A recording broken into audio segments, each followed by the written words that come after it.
Elvis Presley was famous. He was famous for many things, but he was famous or infamous for getting the words to his songs wrong, especially in live performances later in his career, and most especially in one of his most famous songs, Are You Lonesome Tonight? Now, I have to admit that I'm not much of an Elvis fan. I find a lot of his music cloying and unoriginal.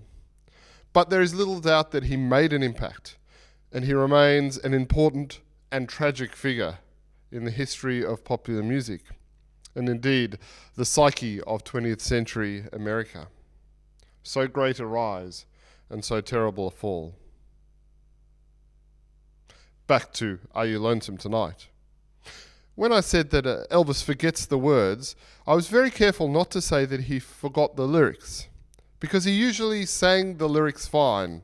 It is the spoken word section, the kind of schmaltzy in the middle, which he is notorious for getting wrong.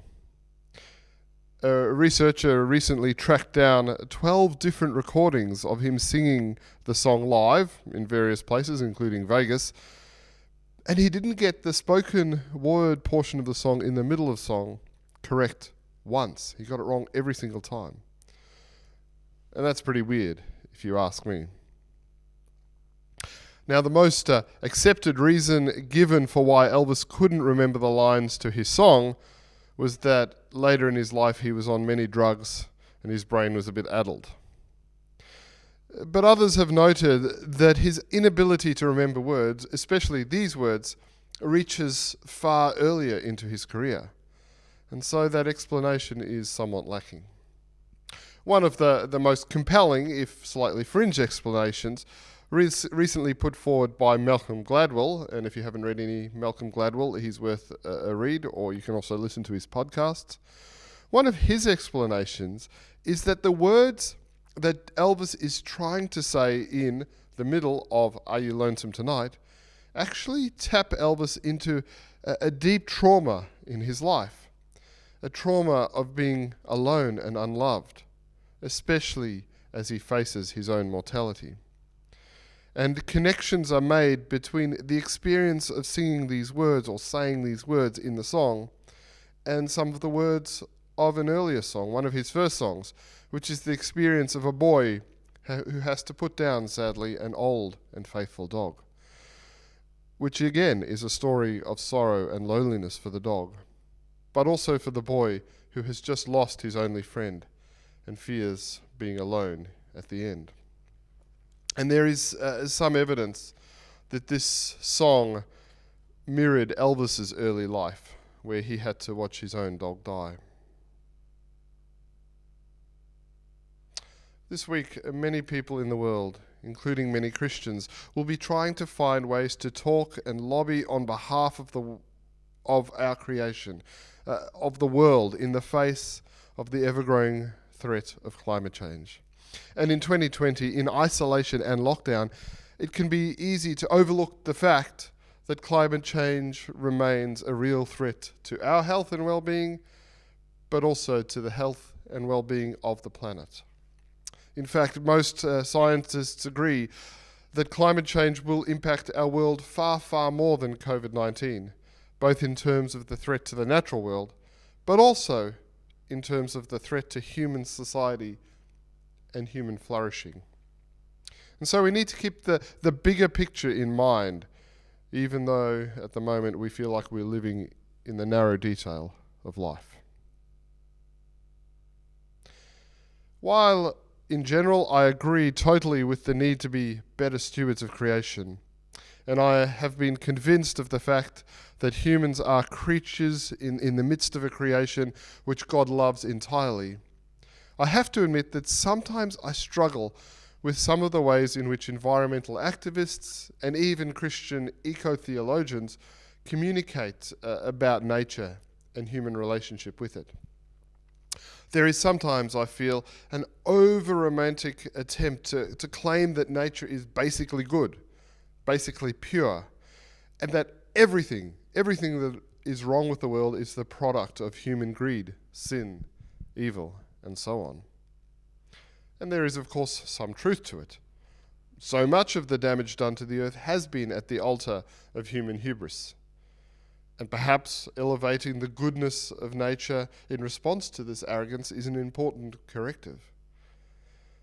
But my background in science has meant that I've had to learn about some of the mechanisms of nature, and they're not always pretty. If you want a disturbing example, look up parasitic wasps in your own time. All this means that when I read passages like the one from the book of Job set down for today, I need to do a double take. I need to step back and come at the text again.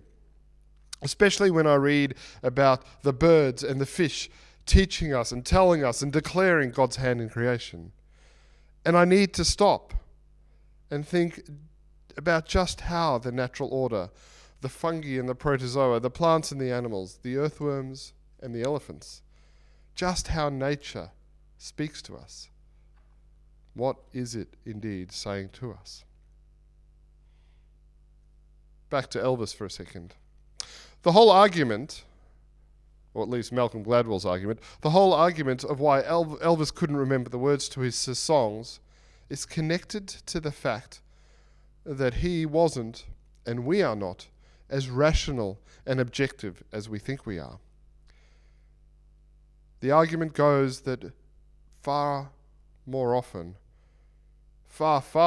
we act out of instinct and intuition as the experiences of our life come back to guide us and haunt us again and again. We kid ourselves that we're making decisions rationally, but in reality, we are responding just as animals would be to instinct and intuitions. And so when we see animals experience life in all its goodness and its pain, they do so without rationalizing. And in the case of Elvis, who experienced the death of his pet dog and then had to sing about it, it just may be that he was closer to experiencing life as a creature at this point. He wasn't thinking about the words. He was living life. You see, the great gift of the natural world is that so much of it experiences reality directly. There are no lenses or windows of rationality, no frameworks of explanation to organize the way that animals and plants experience reality, joy and trauma even. And that for us is raw and frightening, which is why we build so many windows to look at the world through. But it can be wonderful as well.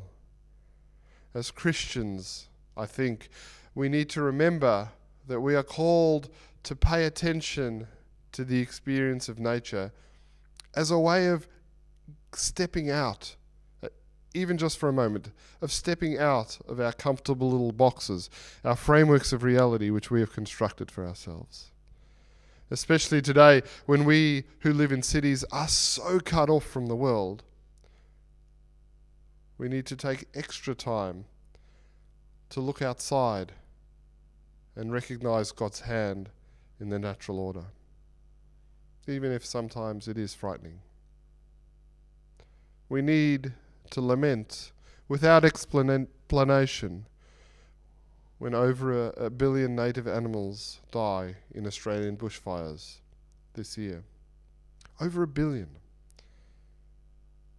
And then we need to do what we can to address the fact of human culpability in climate change, which made these bushfires so much worse. Friends, the wild things in creation resonate more closely with what creation is doing than often we do so as supposedly intelligent and rational beings. And as people of faith, we are told that creation is indeed groaning, and we need to open ourselves to the reality of nature, to see it, to hear it, to feel it, to be part of it. But as we do so, I trust that we will find ways also to do better in our care for the world, to understand ourselves more closely, and to understand ourselves more blessedly as creatures in creation. I certainly hope that the practice of spending time in creation and with nature may help us to confront our own irrationality and fear.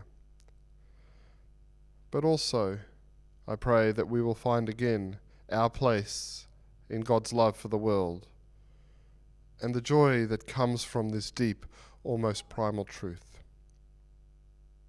And finally, let us listen to the birds and the fish, and pay attention to all that moves and sings, to all that flies and swims, so that we can truly see again the hand of God in all creation, and in our lives as the loved people of God. Amen.